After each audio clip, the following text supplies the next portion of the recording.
Tata Tiago. Tata മോട്ടോഴ്സിൻ്റെ ലൈനപ്പിലെ entry level ഹാച്ച് പാക്കാണ്. 5 ലക്ഷം രൂപ മുതൽ സ്റ്റാർട്ടിംഗ് പ്രൈസിൽ നമുക്ക് വാങ്ങാൻ കഴിയും. അങ്ങനെ ഒരുപാട് പ്രത്യേകതയുള്ള വാഹനമാണ്.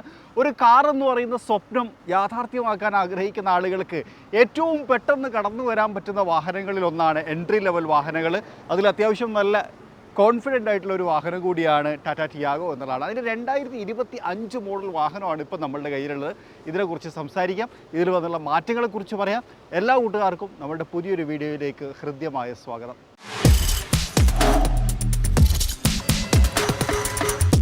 ഒരുപാട് കാലമായിട്ട് ടാറ്റ മോട്ടോഴ്സിൻ്റെ ടിയാഗോ വാഹന വിപണിയിലുണ്ട്. ഇലക്ട്രിക്കിനകത്തുണ്ട്, ടിയാഗോ.EV, CNGയിൽ വരുന്നുണ്ട്. ഇപ്പോൾ നമ്മൾ കണ്ടുകൊണ്ടിരിക്കുന്നത് പെട്രോളിനാണ്. ഇതിൽ ഓട്ടോമാറ്റിക്കലും അതുപോലെ തന്നെ മാനുവലും വരുന്നുണ്ട്. 19 kilometre average fuel efficiency company പറയുന്നുണ്ട്. 17ഉം 18ഉം ഒക്കെ കിട്ടുന്നതിനെ കുറിച്ച് നമ്മൾ ഒരുപാട് കമൻറ്റുകളും കണ്ടിട്ടുണ്ട്. ഒരു 1.2 ലിറ്റർ എഞ്ചിനാണ് ഈ വാഹനത്തിനകത്ത് വരുന്നത്. സ്റ്റാർട്ടിംഗ് പ്രൈസ് 5 ലക്ഷമാണ്. ടോപ്പ് എൻഡിലേക്ക് വരുന്ന സമയത്ത് ഒരു 8.5 ലക്ഷം രൂപ വരെയൊക്കെ എക്സ്ഷോറൂം പ്രൈസ് വരും. അതൊക്കെ ഇതിൻ്റെ ഒരു ബേസിക് കാര്യങ്ങളാണ്. എഞ്ചിനെ കുറിച്ച് ഞാൻ ലാസ്റ്റ് ഡീറ്റെയിൽ ആയിട്ട് ഒന്നും കൂടി പറയാം.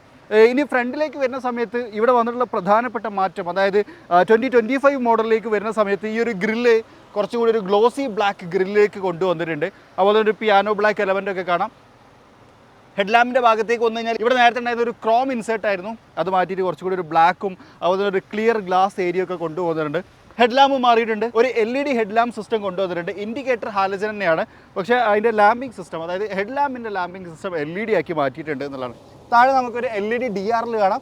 ഫോഗ് ലാമ്പ് കൊടുത്തിട്ടുണ്ട് ടോപ്പ് എൻഡിൽ, അത് ഹാലജൻ ആയിട്ടാണ് കൊടുത്തേക്കുന്നത് എന്നുള്ളതാണ്.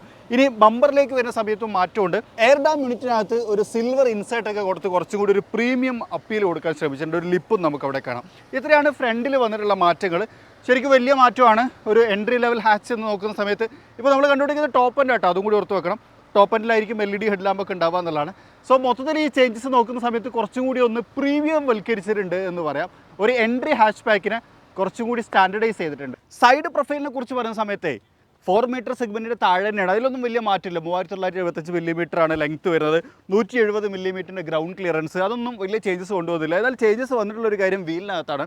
15 ഇഞ്ച് വീലാണ്, പക്ഷേ ഒരു ഡയമണ്ട് കട്ട് അലോയ് വീൽ കൊണ്ടുവന്നിട്ടുണ്ട് എന്നുള്ളത് ഒരു പ്രത്യേകതയാണ്. ഫ്രണ്ടിൽ നമുക്ക് ഡിസ്ക് ബ്രേക്കും ബാക്കിലേക്ക് വരുന്ന സമയത്ത് ഡ്രം ബ്രേക്കുമാണ് വരുന്നത്.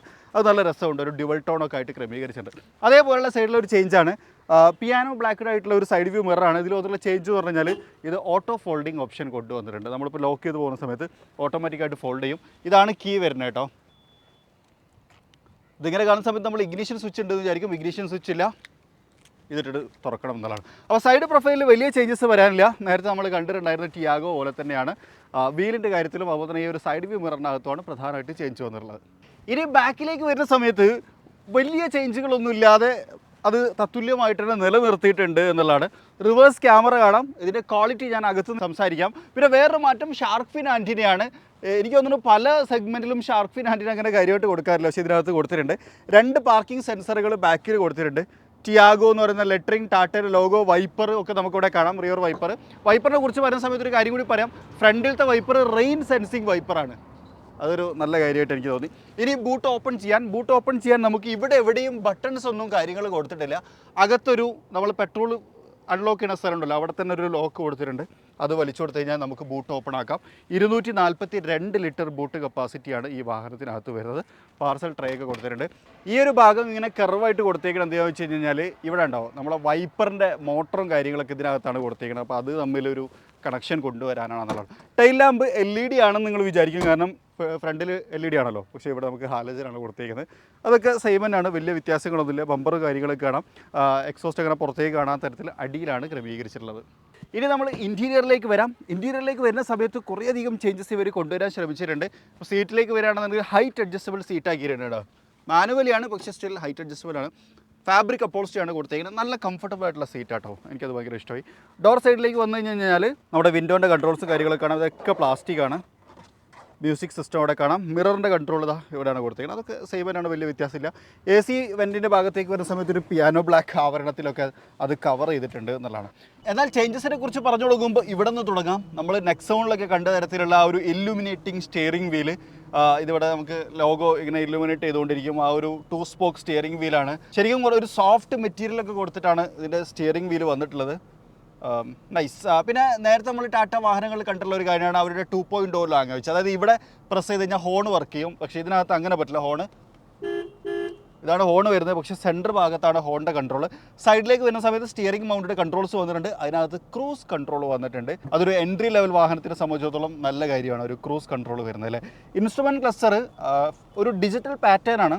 അതായത് ഒരു ഡിജിറ്റൽ സ്ക്രീനും തൊട്ടിപ്പുറത്തെ അനലോഗ് പോലെ നമുക്ക് തോന്നാവുന്ന ഒരു ഡിജിറ്റൽ സ്പീഡോ മീറ്ററും ഒക്കെ കൊടുത്തിട്ടുള്ള ഒരു ക്രമീകരണമാണ് അതിനകത്ത് കൊടുത്തേക്കുന്നത്. ഈ ഡാഷ്ബോർഡിലേക്ക് വരുന്ന സമയത്ത് ഒരു വലിയ വ്യത്യാസം ഒരു പക്ഷേ നിങ്ങൾ നോട്ടീസ് ചെയ്യുന്നത് ഈ ഒരു സ്റ്റാൻഡ് ഫ്രീ ആയിട്ട് നിൽക്കുന്ന ഇൻഫോർടൈൻമെൻറ്റ് സിസ്റ്റമാണ്. 10.25 ഇഞ്ച് നമ്മൾ നെക്സോണിലൊക്കെ കണ്ടിട്ടുള്ള ആ ഒരു ഇൻഫോർടൈൻമെൻറ്റ് സിസ്റ്റം അത് ആ ഒരു ഗ്രീൻ ഷെയ്ഡിനകത്ത് തന്നെ കൊണ്ടുവന്നിട്ടുണ്ട്. ആപ്പിൾ കാർപ്ലേ, ആൻഡ്രോയിഡ് ഓട്ടോ ഒക്കെ ഇതിനകത്ത് വർക്ക് ചെയ്യും.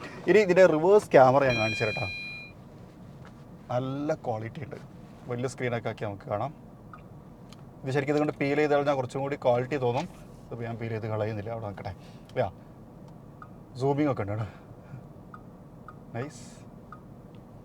അത്യാവശ്യം നല്ല ക്വാളിറ്റി ഉള്ള ഒരു റിയർ ക്യാമറ, അത് നല്ല വൈഡായിട്ടും കാണുന്നുണ്ട് എന്നുള്ളത്.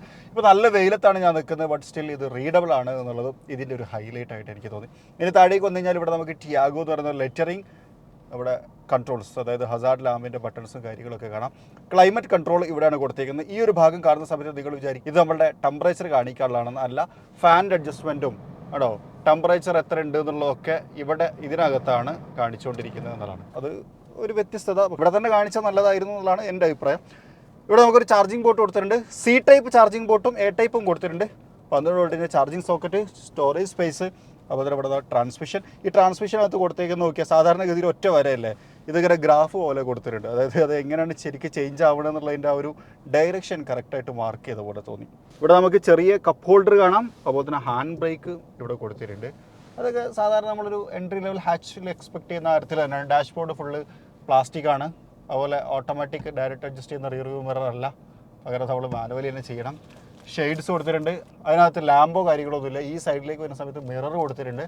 ലാമ്പ് സെൻറ്ററിൽ ഒറ്റ ഒന്ന് മാത്രമാണ് കൊടുത്തിരിക്കുന്നത് ഇവിടെ. പിന്നെ സൺറൂഫ് അങ്ങനത്തെ കാര്യങ്ങളെ കുറിച്ചൊന്നും ഇതിനകത്ത് ചർച്ചയില്ല. അപ്പോൾ ഇതാണ് ഡാഷ്ബോർഡ്. കുറച്ചുകൂടി പ്രീമിയം ഡാഷ്ബോർഡിൻ്റെ ഒരു ഫീൽ ഉണ്ട്.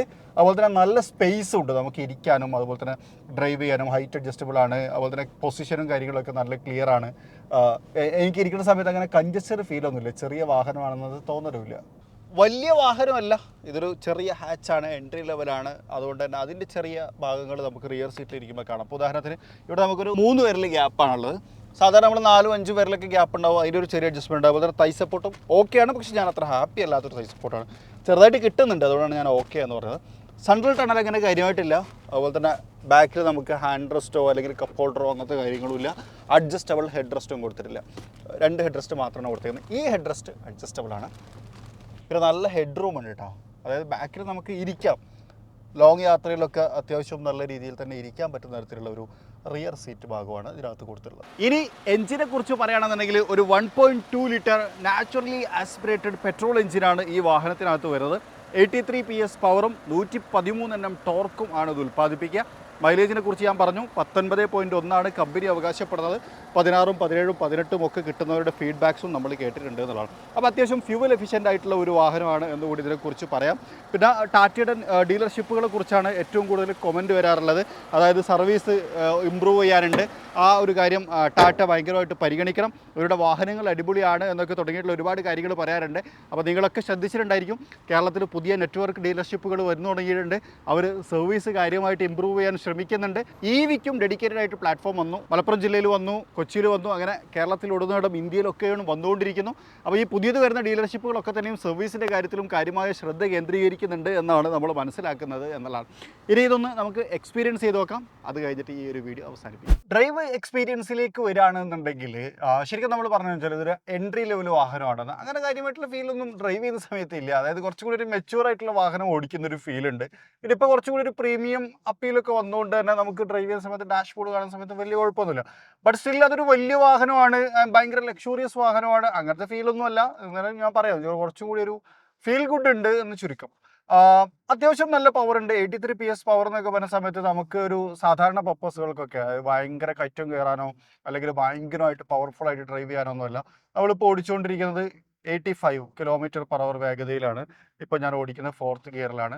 നമ്മൾ 5th ഗിയറിലിട്ട് കുറച്ചുകൂടി നമുക്ക് 100 km/h ഒക്കെ നല്ല രീതിയിൽ ഇപ്പോൾ 80 ആയി. 100 km/h വേഗതയിലൊക്കെ ഇങ്ങനെ നല്ല രീതിയിൽ ക്രൂസ് ചെയ്ത് കൊണ്ടുപോകാൻ ഇത് നമ്മളെ സഹായിക്കും. ഓക്കെ, അടിപൊളി. നല്ല റിഫൈൻഡ് ആണ് കേട്ടോ. അങ്ങനെ ഭയങ്കരമായിട്ടുള്ള നോയ്സോ കാര്യങ്ങളോ ഒന്നും ഉണ്ടായി ബുദ്ധിമുട്ടാക്കുന്നില്ല എന്നുള്ളതും ശ്രദ്ധേയമായിട്ടുള്ള ഒരു കാര്യമാണ്.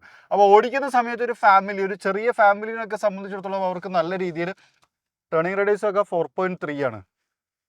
പെട്ടെന്ന് 4.3 മീറ്ററിൻ്റെ ഉള്ളിൽ ഇട്ടിട്ട് നമുക്കിത് വളച്ചെടുക്കാൻ പറ്റും.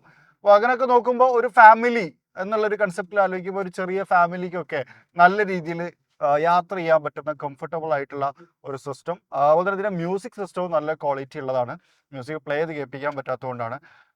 പിന്നെ അത്യാവശ്യം നല്ല കംഫർട്ടബിൾ ആയിട്ട് ഇരുന്ന് യാത്ര ചെയ്യാൻ പറ്റുന്നുണ്ട്. NVH ലെവലും വളരെ കുറവാണ്. അപ്പോൾ അങ്ങനെയൊക്കെ നോക്കുന്ന സമയത്ത് ഒരു 5 ലക്ഷം മുതൽ 8 ലക്ഷം രൂപ വരെ കൊടുത്ത് എടുക്കുന്ന ഒരു വാഹനം അത്യാവശ്യം നല്ലൊരു വാഹനമാണ് എന്നുള്ളൊരു അഭിപ്രായമാണ് ടിയാഗോനെ കുറിച്ച് പറയുന്ന സമയത്ത് എനിക്ക് പറയാനുള്ളത്.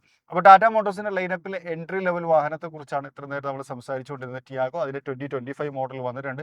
കുറച്ചും കൂടി വ്യത്യസ്തമായിട്ടുള്ള ആംബിയൻസ് ഒക്കെ കൊടുത്ത് കുറച്ചും കൂടി ഒരു പ്രീമിയം വൽക്കരിച്ചിട്ടുള്ള ഏറ്റവും പുതിയ ടിയാഗോ എന്ന് പറയാം. സ്റ്റിയറിംഗ് വീല് കണ്ടില്ലേ, നെക്സോണിലൊക്കെ നമ്മൾ കണ്ടിട്ടുള്ള പോലത്തെ സ്റ്റിയറിംഗ് വീലും ഇൻഫോർടൈൻമെൻറ്റ് സിസ്റ്റവും ഒക്കെ ചേർന്നിട്ട് മനോഹരമായിട്ടുള്ള ഒരു വാഹനം എന്ന് തന്നെയാണ് ഇതിനെക്കുറിച്ച് പറയാനുള്ളത്.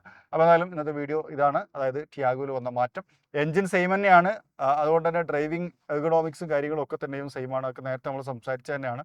എന്നാൽ ആ ഒരു പ്രീമിയം വൽക്കരണത്തെക്കുറിച്ചാണ് നമ്മൾ പ്രധാനമായിട്ടും ഫോക്കസ് ചെയ്തിട്ടുണ്ടായിരുന്നത് എന്നാണ്. അപ്പോൾ എന്നാലും മറ്റൊരു വീഡിയോയിൽ മറ്റൊരു വിശേഷമായിട്ട് കാണാം. അതുവരെ ചെറിയൊരു ബ്രേക്ക്.